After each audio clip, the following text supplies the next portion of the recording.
আজ আমি এই ডিমের রেসিপিটা একদম অন্যরকমভাবে বানিয়েছিলাম। আর রঙটা দেখে তোমরা বুঝতেই পারছো এটা খেতে কতটা ভালো হয়েছিল। বাড়িতে কিভাবে খুব সহজে রেস্টুরেন্টের মতন এগ কারি বানানো যায় সেটাই আমি তোমাদের সঙ্গে শেয়ার করে নেব। এটা বানানোর জন্য একটা মশলা রেডি করে নেব। তার জন্য নিয়েছি একটু ধনেপাতা, একটা ছোটো সাইজের টমেটো আর দুটো কাঁচা লঙ্কা। এটার একটা পেস্ট তৈরি করে নেব। আর এই পেস্টটা হয়ে যাবার পর এটাকে আমি রেখে দেবো। আর ততক্ষণে আমি ডিমটাকে সেদ্ধ করে নেব। আমি এখানে 3টে ডিম নিয়েছি আর ডিমটাকে ভালো করে কিন্তু সেদ্ধ করে নিতে হবে। আমি ডিমটা এগ বয়লারে দিয়ে দিয়েছিলাম সেদ্ধ হওয়ার জন্য। আর ডিমটা সেদ্ধ হওয়ার পর এটার খোলাটা আমি ছাড়িয়ে নিয়েছি। আর একটা ছুরির সাহায্যে দেখো এইভাবে গোল গোল করে কিন্তু আমি এটাকে কেটে দিচ্ছি।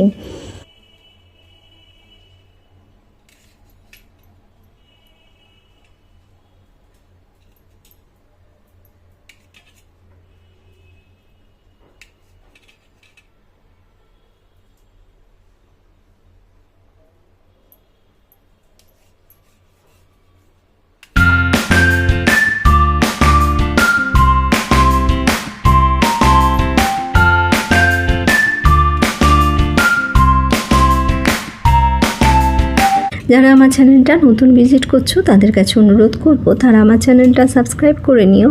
আর যারা পুরনো বন্ধু সবসময় আমার পাশে থেকে আমাকে সাপোর্ট করছো তাদের জন্য রইল অনেক অনেক ভালোবাসা। আমি একটা কড়ার মধ্যে দিয়ে দিয়েছিলাম সর্ষের তেল।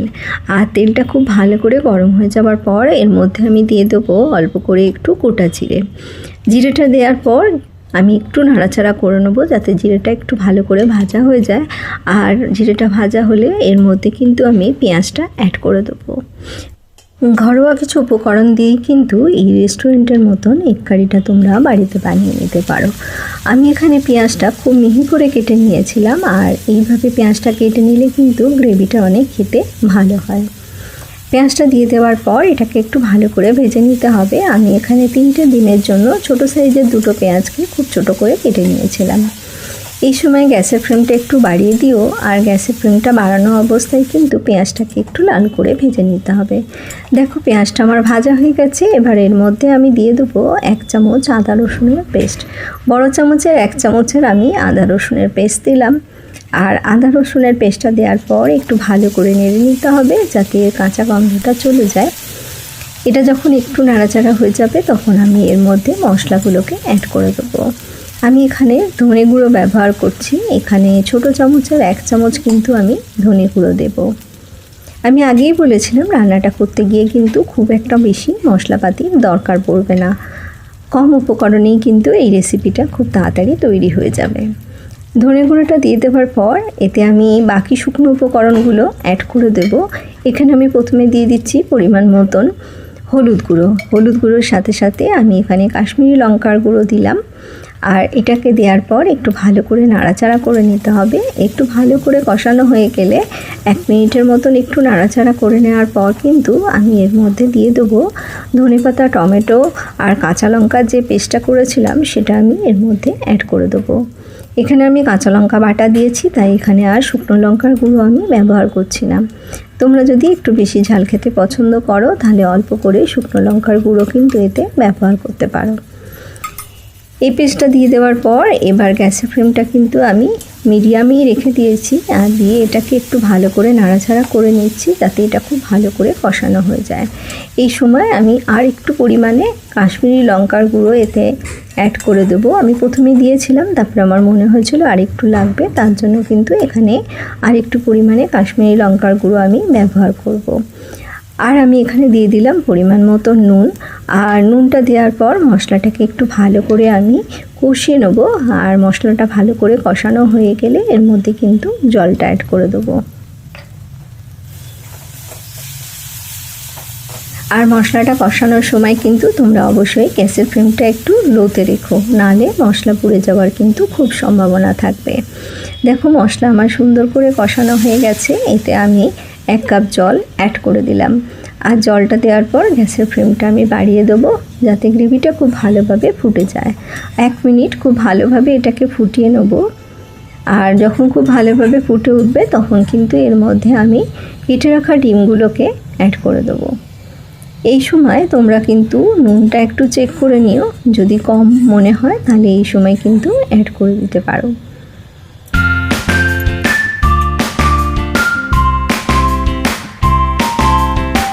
দেখতেই পাচ্ছ গ্রেভিটা খুব ভালো করে ফুটে গেছে, আর এর মধ্যে আমি হাফ চামচের একটু কম গরম মশলা গুঁড়ো অ্যাড করে দিলাম, দিয়ে ভালো করে মিশিয়ে নিচ্ছি। আর মিশিয়ে নেওয়ার পর এটাকে একটু ফুটিয়ে নিচ্ছি। ভালো করে এটা ফুটে গেছে 1 মিনিট। এবার আমি এর মধ্যে ডিমটা দিয়ে দেবো।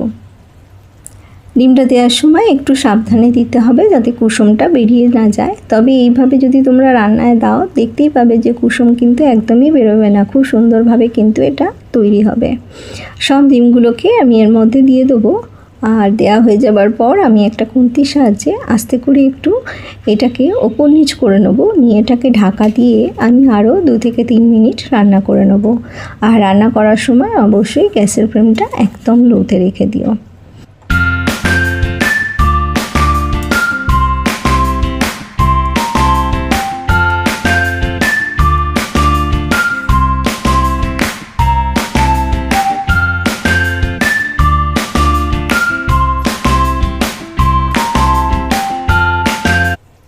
দেখো ঢাকা খুলে নিয়েছি, আর আমার রেসিপি কিন্তু একদম রেডি হয়ে গেছে। আর এটা হয়ে যাওয়ার পর আমি গ্যাসের ফ্লেমটা বন্ধ করে দেবো। বন্ধ করে দিয়ে এটাকে আমি স্ট্যান্ডিং টাইমে রেখে দেবো। আর যতক্ষণ এটা স্ট্যান্ডিং টাইমে থাকবে ততক্ষণে আমি কিন্তু একটা বাটির মধ্যে নিয়ে নেব 1 টুকরো কয়লা বা চারকোল যেটা হয় সেটাকে আমি এখানে নিয়ে নিচ্ছি। তার মধ্যে দিয়ে দিয়েছিলাম আমি অল্প করে একটু ঘি বা বাটার দেওয়ার জন্য। এটা কিন্তু খুব তাড়াতাড়ি জ্বলে যাবে, আর এটা যখন একটু জ্বলে যাবে তখন আমি এটাকে যে কড়ার মধ্যে আমি এগ কারিটা রান্না করলাম সেটার মধ্যে আমি এটাকে রেখে দেবো। রেখে দেওয়ার পর ঢাকা দিয়ে দেবো। ঢাকা দিয়ে এটাকে আমি 10 মিনিট রেখে দেবো। আর এইভাবে রেখে দিলে কিন্তু খুব সুন্দর একটা ফ্লেভার তৈরি হবে, আর এই এগ কারিটা কিন্তু খেতে খুবই ভালো হবে। একদম রেস্টুরেন্টের মতন এগ কারি কিন্তু আমার তৈরি হয়ে যাবে। বাটিটা এই সময় একটু গরম ছিল, আমি আস্তে করে উঠিয়ে নিলাম, আর একটা বাটির মধ্যে আমি এটাকে কিন্তু সার্ভ করে দিয়েছিলাম। এইভাবে যদি এগ কারিটা তোমরা বানাও তাহলে দেখবে বাচ্চা থেকে বড় সকলেই খুব পছন্দ করবে। এটা খেতে এতটাই ভালো হয়। এটা রুটি পরোটা ভাত সব কিছুর সঙ্গেই খেতে ভালো লাগে, তবে রুটি পরোটার সঙ্গে খেতে একটু বেশি ভালো লাগবে। আশা করি আমার এই রেসিপি তোমাদের ভালো লেগেছে। যদি ভালো লেগে থাকে তাহলে একটা লাইক করে দিও, আর কমেন্ট করতে একদম ভুলো না। তোমাদের কমেন্ট আমাকে উৎসাহ দেয় নতুন রেসিপি বানাতে, তাই কমেন্ট অবশ্যই করো। আমি আবারও চলে আসবো নতুন কোনো রেসিপি নিয়ে তোমাদের সামনে। তোমরা ভালো থেকো আর সুস্থ থেকো।